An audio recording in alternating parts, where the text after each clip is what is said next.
Alors, je viens d'avoir une coupure. Ça, c'est pas cool. Mais bon, comme dit notre ami François Lemay, tout est parfait. On continue. J'espère que vous allez revenir. C'était juste un problème technique. Il y a eu coupure. Je ne sais pas. Je laisse un peu le temps aux personnes de se reconnecter. Je vais peut-être le dire ici. Eh oui, ce sont les aléas du direct, quoi. On va dire ça comme ça, hein. Donc, je vois ce qui se passe sur ma page.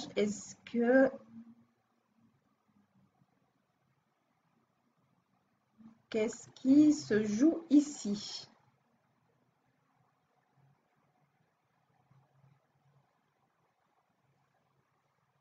Ils n'ont pas cru que j'avais fini. Non, pas du tout. En plus, j'étais bien lancée. Allez, on reprend. Donc, j'étais en train de dire, je venais de poser des questions du style, est-ce que tu as à cœur de prendre la responsabilité de ton bien-être amoureux? Est-ce que tu as envie de te donner les moyens pour vivre une relation amoureuse épanouissante? Est-ce que tu en as marre de répéter les mêmes schémas amoureux qui ne te conduisent pas à une relation amoureuse épanouissante, tu vois? Est-ce que tu as envie de sortir de rompre avec la solitude et rencontrer des personnes qui sont dans le même état d'esprit que toi? Et je disais que même si tu réponds à oui, à une de ces questions, et même à celle que je ne te pose pas, eh bien, le CV amoureux est pour toi. Et j'étais en train de dire que, euh, d'imaginer que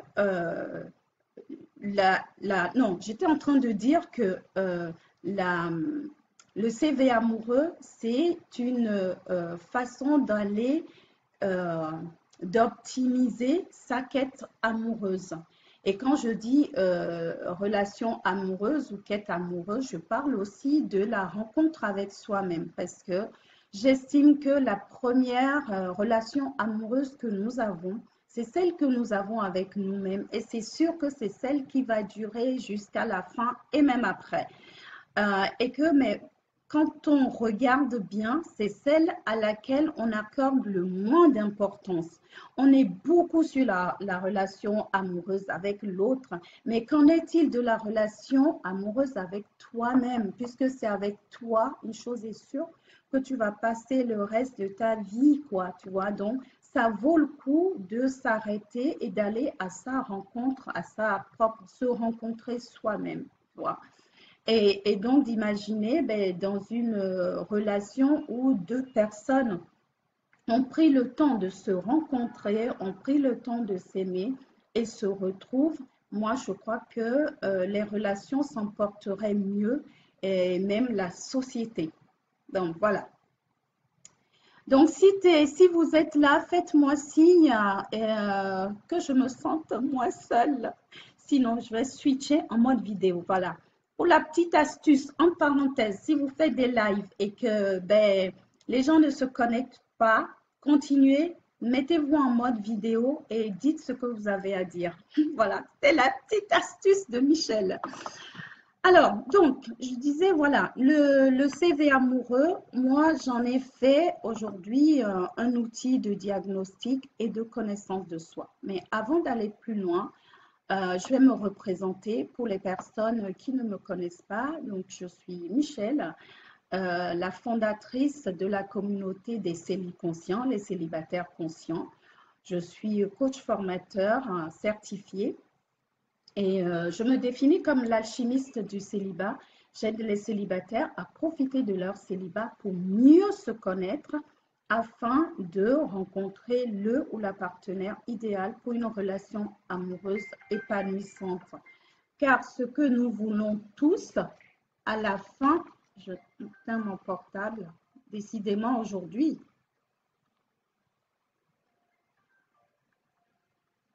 Eh bien, donc, excusez-moi, mais comme je dis, il faut gérer ce genre de choses. Voilà. Ouf. Alors, dans ce que je disais, ce que nous voulons tous, c'est aimer et être aimé. Voilà. Euh, donc, moi, je suis là pour t'accompagner dans ta quête amoureuse, pour te faciliter les choses. C'est vrai, tu peux me dire, ben, je n'ai pas besoin d'un CV amoureux pour trouver mon partenaire ou quoi. Tu as raison, personne n'a besoin de rien. C'est une proposition que je te fais. C'est tout comme si tu veux apprendre à jouer au piano, tu sais, tu peux faire de être autodidacte et puis prendre des cours sur YouTube ou je ne sais quoi et puis y aller à ton rythme, mais ça va te prendre du temps.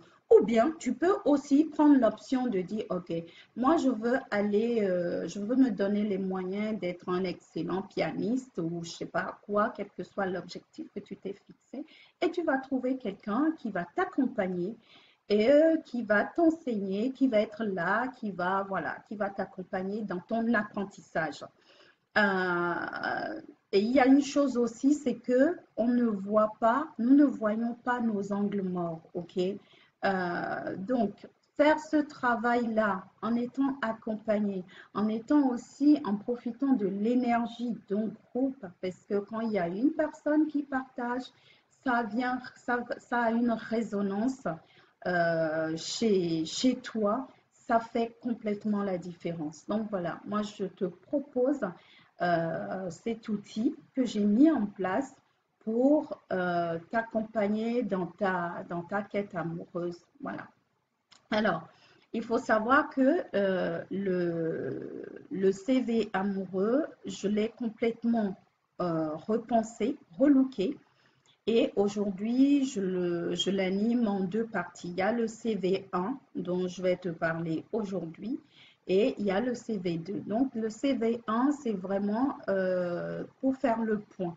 Ça te permet de faire une photographie de ta vie amoureuse.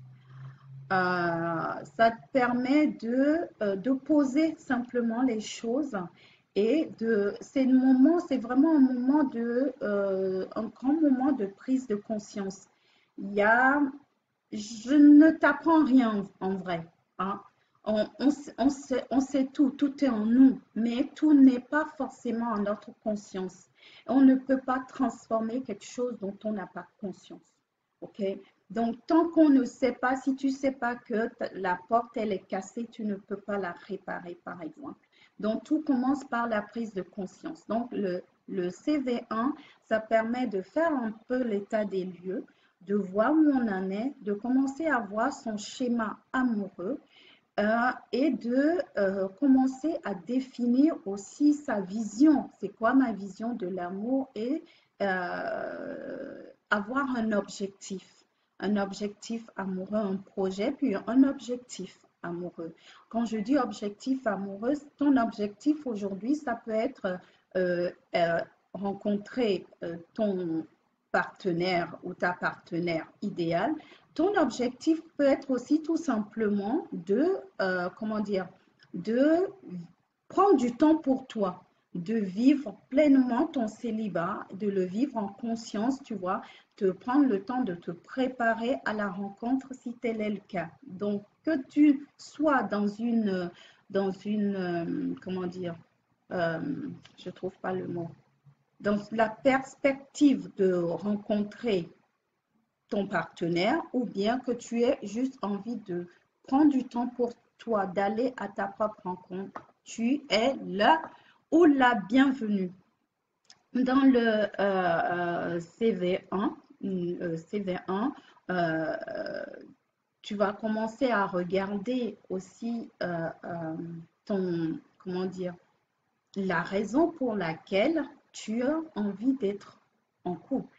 C'est vraiment la question à laquelle beaucoup de participants ont du mal à répondre, tu vois. Et moi, justement, je te pose cette question à toi. Pourquoi tu veux être dans une relation amoureuse? Quel sens tu donnes à la relation amoureuse, tu vois? Prends le temps de répondre à cette question. Si tu l'as déjà fait, eh bien, tant mieux, bravo. Si tu ne l'as pas fait, ben, prends le temps de regarder, tu verras que ce n'est pas si évident que ça. Et c'est autant de choses, c'est toutes ces questions. Moi, je vais t'emmener dans dans des questions que je vais te poser, apprendre à avoir des prises de conscience. Et ça peut te paraître simple comme ça, mais quand on commence à regarder, ce n'est pas si évident que ça.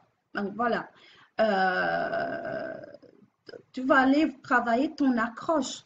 C'est sur un CV, on parle d'accroche. Qu'est-ce que toi, tu emmènes dans la relation? Tu vois?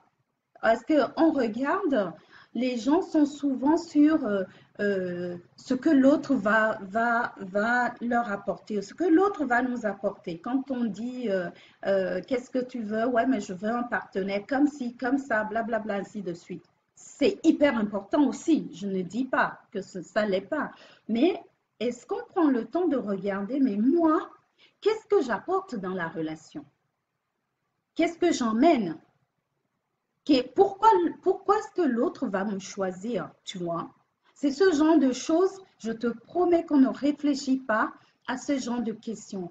Et ce qui fait qu'on va dans la relation comme ça, sans avoir d'objectif, sans savoir exactement ce qu'on cherche. On dit, je veux rencontrer quelqu'un, mais c'est qui ce quelqu'un-là?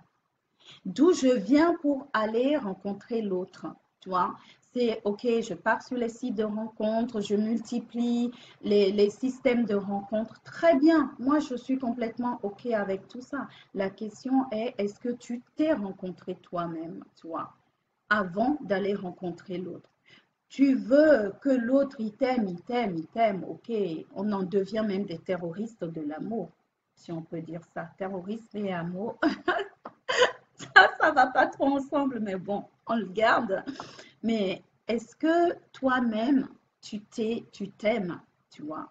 Est-ce que tu t'acceptes? Est-ce que tu es allé te rencontrer? Est-ce que tu sais qui tu es? Est-ce que tu connais tes blessures? Est-ce que, euh, tu vois, tout ce que tu as envie de vivre avec l'autre, moi, je t'invite à commencer à voir comment tu peux vivre bâtir une relation amoureuse saine avec toi-même.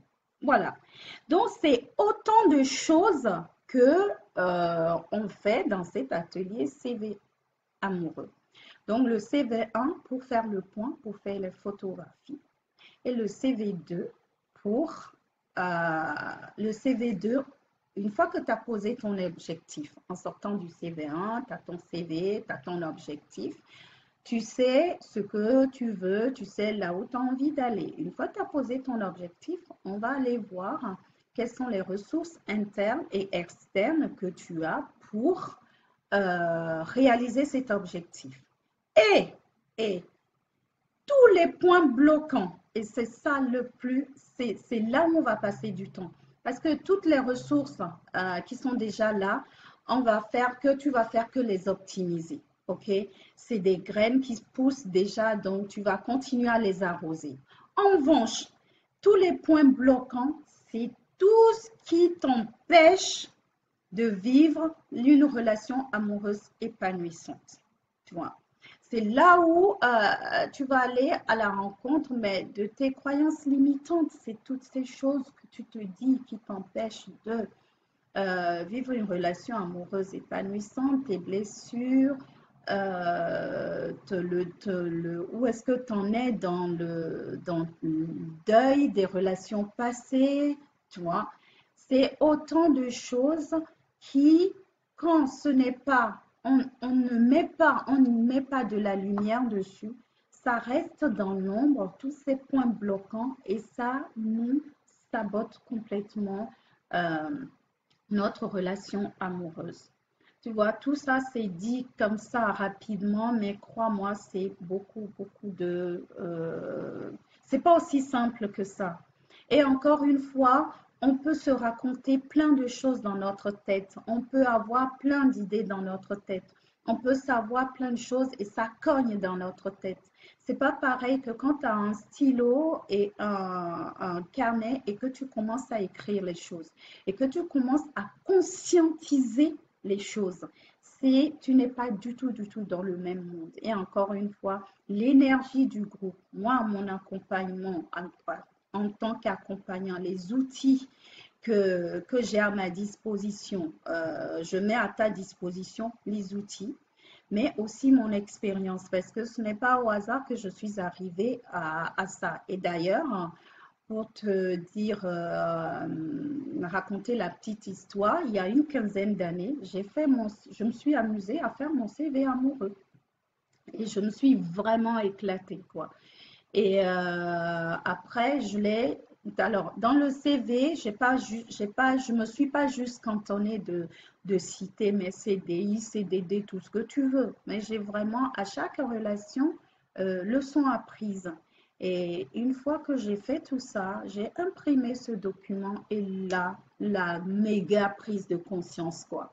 Là, j'ai vu mon schéma amoureux. Et là, j'ai commencé à me poser des questions. Parce que jusque-là, c'est la faute des hommes. Et si je te raconte mes histoires, tu vas me dire, oh, pauvre Michel, machin, t'as pas de chance, blablabla.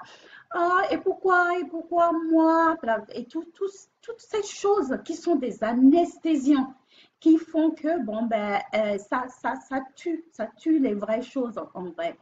Et ça fait qu'on ne prend pas la responsabilité de notre bien-être amoureux, de notre vie amoureuse. Donc, quand j'ai vu ça, j'ai vu que la personne qui est en commun à tous ces hommes, ben, c'est moi. À partir de ce moment-là, j'ai arrêté de passer mon temps à juste changer d'acteur, mais aller m'occuper de mon scénario. Parce que qu'est-ce que je veux à la fin de la journée, ou en fin de compte, comme toi, c'est aimer et être aimé. Et c'est là où je dis, profite du célibat pendant que tu es célibataire pour faire aller à ta rencontre, pour construire une relation amoureuse, on va dire saine, avec toi-même. Et tu vas voir que c'est la loi de l'attraction. Tu es en train de dire, pendant que tu es en train de faire ça, tu es en train de te préparer à la rencontre, tu vois. Tu prends ta place de roi ou de reine, tu t'occupes de ton royaume et tu te prépares à accueillir ton roi ou ta reine. Voilà. Euh, Sache que j'anime un atelier CV amoureux à Paris le 1er juillet. Je vais mettre le lien dans les commentaires.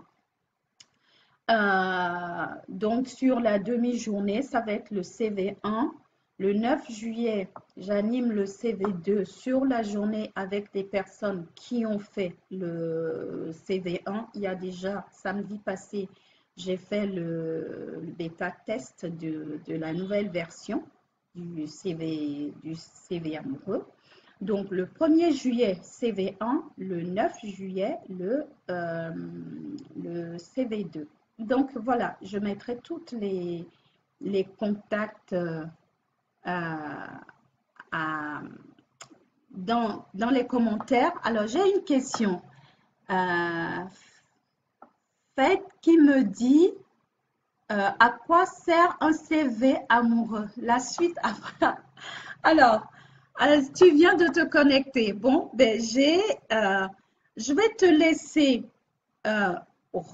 écouter le replay parce que je viens juste de faire toute une tirade là-dessus.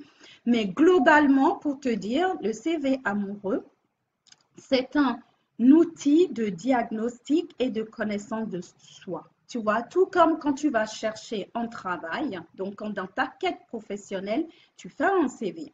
Dans ta quête amoureuse, je t'invite à faire ton CV amoureux. Et le CV 1, parce que j'ai complètement modifié, enfin pas modifié, repensé, relooké le CV amoureux. Aujourd'hui, je le décline en deux parties. Le CV 1, dont je suis en train de parler, est pour faire le point. On va faire l'état des lieux. on va poser les choses. C'est comme une photographie de ta vie amoureuse. Pourquoi tout ça? Pour à la fin rencontrer, que tu te donnes les moyens de rencontrer le ou la partenaire idéal. Mais avant de rencontrer l'autre, je te propose de rencontrer, parce que la première relation amoureuse qu'on a, c'est celle que nous avons avec nous-mêmes. Mais celle-là, on ne s'en occupe pratiquement pas. C'est vrai que l'éducation qu'on reçoit, personne ne parle de ça. On est beaucoup sur l'extérieur. On est persuadé, ben, c'est l'autre qui va nous donner l'affection dont on a besoin. C'est l'autre qui va nous donner si on est bourré d'attentes. Et si tout était en nous, et si tu commences à te donner cet amour à toi-même, si tu commences à t'aimer toi, si tu commences à aller te rencontrer, et avant de rencontrer l'autre. Voilà. Mais si tu prends le CV, si tu prends le live, tu auras toutes les explications que j'ai données tout à l'heure. Et si tu as des questions, si vous avez des questions, n'hésitez pas, soit vous les posez ici, ou bien vous me les posez, vous pouvez m'envoyer aussi un messagerie privée. Et donc, j'étais en train de parler que j'anime un atelier le 1er juillet, CV1, et CV2 le 9 juillet pour les gens qui ont déjà fait l'atelier. Il faut savoir aussi que tous les participants de l'atelier, il y a un groupe privé pour que les échanges continuent. Bientôt, je vais mettre en place des webinaires aussi pour qu'on continue à échanger, pour continuer à vous accompagner.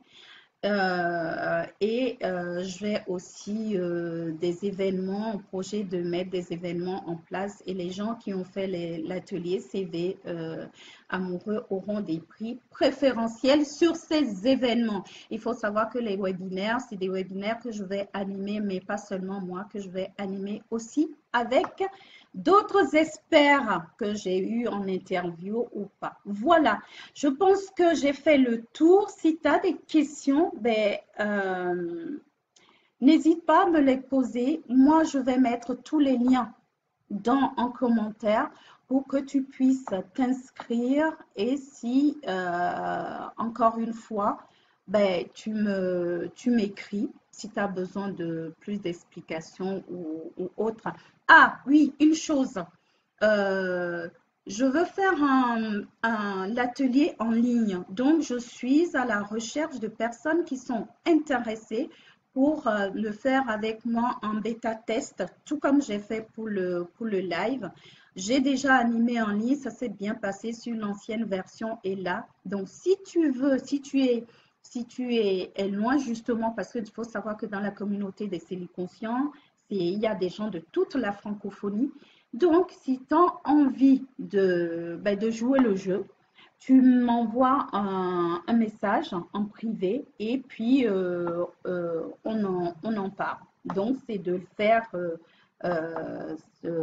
animer l'atelier CV1 en ligne en mode bêta-test avant de le déployer, parce qu'il n'y a pas de raison pour que tout le monde n'ait pas accès à cet atelier, qu'on soit au Canada, en Afrique ou voilà, ou que tu sois dans le monde, que tu puisses avoir accès. Et aussi, si toi, tu rassembles suffisamment de monde et que tu veux que j'aille animer, je suis partante aussi. Tu prends contact avec moi. Voilà. Avant de finir, si tu n'es pas au courant, je suis en train de faire un défi 30 jours en ce moment, une vidéo par jour pendant 30 jours que je t'invite à suivre sur la chaîne YouTube des Cellules Conscients. Si tu n'es pas abonné, c'est le moment de t'abonner à la chaîne YouTube et aussi de t'abonner à la page des Cellules Conscients et inviter des tonnes de célibataires que tu connais, j'en suis sûre, à liker la page, sachant que on est bientôt 1000 et j'aimerais, mon défi, c'est que d'ici la fin de la semaine, on ait atteint les 1000. Yes, week-end. Ok, voilà, je crois que je t'ai tout dit. Je te dis à très très bientôt et en attendant de te retrouver sur le défi, si tu me suis, demain, non même aujourd'hui, je n'ai pas encore tourné la vidéo d'aujourd'hui. Vis pleinement et consciemment et surtout tes questions, tes commentaires sont source d'inspiration. Sens-toi libre de me poser des questions et partage ce live, même s'il n'y a pas eu beaucoup de monde. Les gens vont le prendre en replay. Si tu penses que ça peut faire une différence pour quelqu'un, eh bien, sens-toi libre ou non, je t'invite à partager ce live. Allez. Et merci d'avoir été là pour ceux qui ont été là et désolé pour la coupure, mais bon, je ne suis même pas désolée puisque c'est de ma faute. Non. Allez. Consciemment tienne ou consciemment votre. Ciao. Bye.